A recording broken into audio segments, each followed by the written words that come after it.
open, the more flowy type of energy. And so what AI is doing is it's actually able to help us and support us with systems and processes that allow us to be more in our feminine. So rather than replacing us, when we think about it correctly, and we see that it can hold our masculine structure for us, it is not replacing us. It's allowing us to be more us. It's giving us back time and space to genuinely lean into our feminine power, to connect to our creativity. And I have been doing so much more with AI in my business that I've seen this come to fruition so powerfully in the last few weeks. And I knew that this was a conversation I need to bring back to the podcast because, look, there's a lot of doing that we do.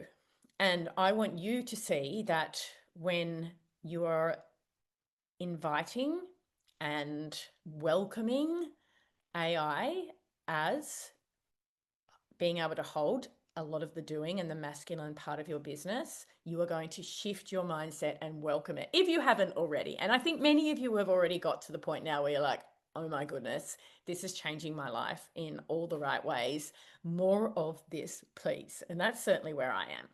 So my journey with AI, I think, is a good story to tell. So as I said, towards the end of last year, even maybe I've done 2 podcasts on this, but I remember talking about how I'd been resistant.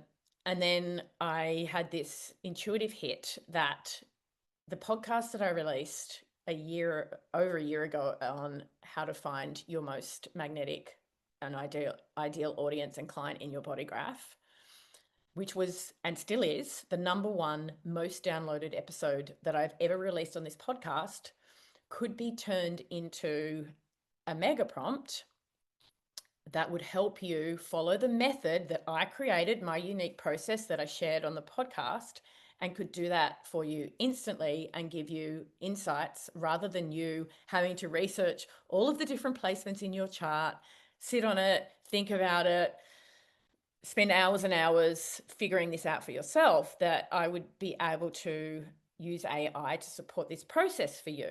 Now, that led to my first my first low ticket product, but the first one that I built a complete funnel around that has exploded my business. Today, the ultimate audience clarity activation, which was a podcast episode that then became a class. I literally took the video version of the podcast